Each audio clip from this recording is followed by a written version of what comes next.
কিন্তু মূর্তি ভাঙতে জানি, বলুন ঠিক কিনা?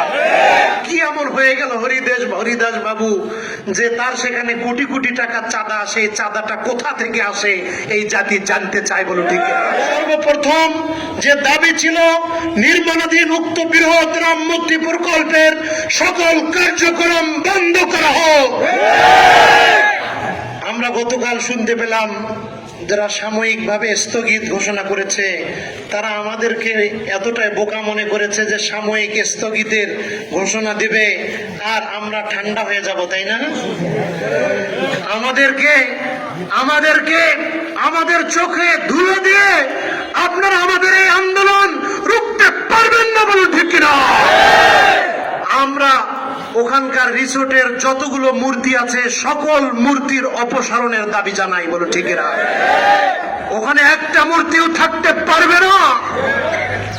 এবং শুধু ওখানে নয়, পলাশবাড়ির ড্রিমল্যান্ড একটা জায়গা আছে, সেখানেও একটা রিসোর্ট বানাইছে, সেখানেও শত শত মূর্তি তারা বানিয়ে রেখেছে। আমরা দাবি করি বাংলার জমিনে কোথাও এভাবে মাঠে ময়দানে মূর্তির সংস্কৃতি থাকতে দেওয়া হবে না, বলো ঠিক না? সম্মানিত উপস্থিতি, আমাদের দ্বিতীয় দাবি ছিল প্রকল্পটির অর্থায়নের উৎস, ব্যয়ের পরিমাণ, দেশি বিদেশি ব্যক্তি বা প্রতিষ্ঠানের সম্পৃক্ততা এবং আর্থিক লেনদেনের পূর্ণাঙ্গ তদন্ত পরিচালনা করা হোক। যেই লোকে একসময় ফ্রিজের মেকার ছিল, টিভির মেকার ছিল, সবজিওয়ালার মেয়েকে বিয়ে করছে, আর সেই লোকে রাতারাতি কোটি কোটি টাকা দিয়ে মূর্তি বানিয়ে সেখানে একটা ব্যবসা কেন্দ্র খুলছে, এই দেশের জনগণ সেটা সহজে ছেড়ে দিবে না, বলো ঠিক কিনা?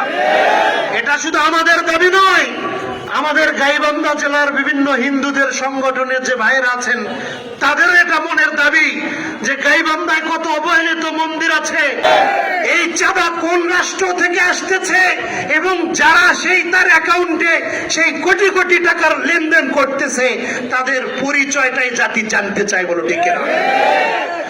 সম্মানিত উপস্থিতি, এটা শুধু একটা মূর্তির বিষয় নয়, বরং এর পিছনে এই রাষ্ট্রকে ব্যর্থ রাষ্ট্রের রূপান্তর করার জন্য, এই জনপদের স্বাধীনতা সার্বভৌমত্ব ধ্বংস করার জন্য পিছন থেকে যারা কলকাঠি নাড়তেছেন, যারা অর্থায়ন করতেছেন, আমরা সেই রাঘব বোয়ালদেরকে ধরতে চাই, বলুন ঠিক কিনা? প্রশাসন এখনো নীরব কেন? এখনো সেই রাঘব বোয়ালদেরকে গ্রেফতার করতে ব্যর্থ কেন? আমরা জানতে চাই, বলুন ঠিক কিনা? সম্মানিত উপস্থিতি, আমাদের তৃতীয় দাবি সংশ্লিষ্ট ব্যক্তি ও প্রতিষ্ঠানের ব্যাংক হিসাব, সম্পদের উৎস, আর্থিক লেনদেন সংক্রান্ত তথ্যাদি আইনানুগভাবে তদন্ত নিরীক্ষার আওতায় আনা হোক। কি বলেন? তার এক একটা অ্যাকাউন্টে কোটি টাকার লেনদেন ঘটছে, আমাদের প্রশাসন এতটাই কি দুর্বল যে কারা এই টাকাগুলো পাঠাচ্ছে সেটা বের করতে পারবে না? কি বলেন, পারবে কিনা? তাহলে প্রশাসন এখনো কেন পদক্ষেপ নিচ্ছে না, এটা জাতি জানতে চায়, বলো ঠিক কিনা? চতুর্থ নম্বর, কোন বিদেশি রাষ্ট্র, সংস্থা বা ব্যক্তির প্রত্যক্ষ বা পরোক্ষ অর্থায়ন, প্রভাব বা সম্পৃক্ততা রয়েছে কিনা তা গোয়েন্দা সংস্থা ও সংশ্লিষ্ট কর্তৃপক্ষের মাধ্যমে যাচাই করা হোক।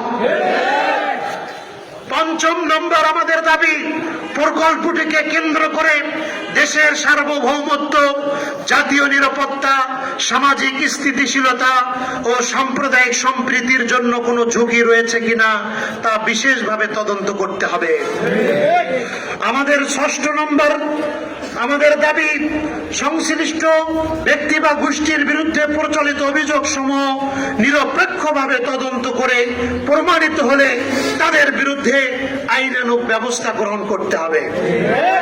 7 নম্বর আমাদের দাবি, উক্ত প্রকল্পের সাথে বিদেশি কূটনৈতিক সম্পৃক্ততার অভিযোগ বা আলোচনা সত্য কিনা তা পররাষ্ট্র মন্ত্রণালয় ও সংশ্লিষ্ট সংস্থার মাধ্যমে যাচাই করা হোক।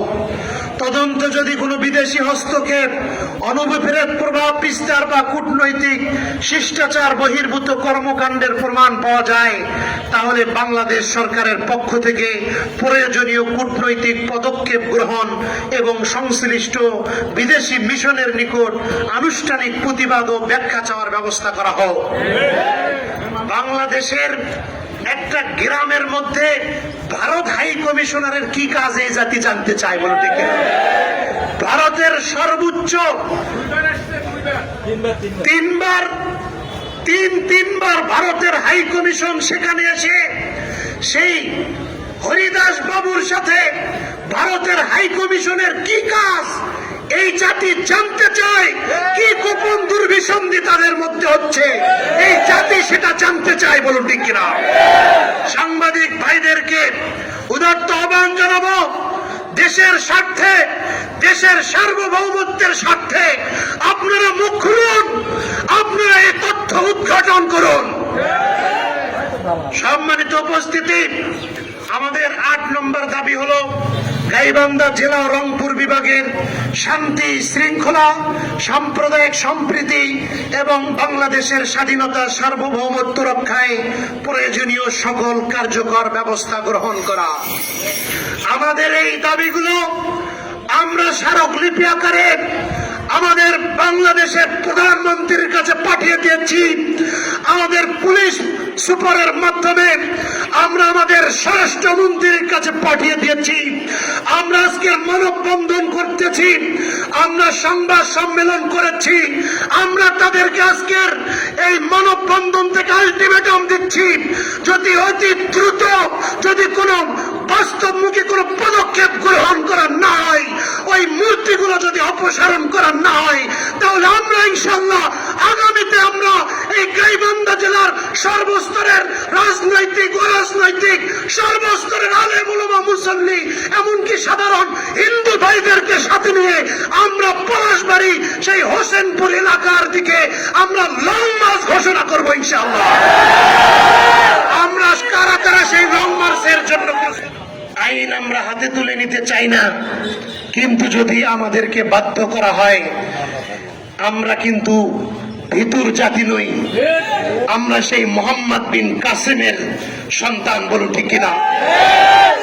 আমরা সেই মোহাম্মদ সুলতান মাহমুদ গজনবীর সন্তান। আমরা কিন্তু মূর্তি ভাঙতে জানি বলুন ঠিক কিনা? যদি মোহাম্মদ বিন কাসেম এই উপমহাদেশে, তিনি কিন্তু এমনিতে আসেন নাই, যখন এই উপমহাদেশে যখন জালেমরা যখন মুসলমানদেরকে যখন নির্যাতন করেছিল, যখন জালেমরা সাধারণ হিন্দুদের উপরে নির্যাতন করেছিল, তখন এই দেশের সাধারণ মানুষের দাবিতে তাদের আহ্বানে মোহাম্মদ বিন কাসেম কিন্তু এই দেশে আগমন করেছিল বলে ঠিক কিনা? ঠিক সেভাবে এই দেশের সাধারণ হিন্দুরাও যেটা জানে না, এই দেশের সাধারণ মানুষ জানে না, এই দেশের প্রশাসন জানে না কোন ধরনের কত বড় মাপের ষড়যন্ত্র সেখানে হচ্ছে।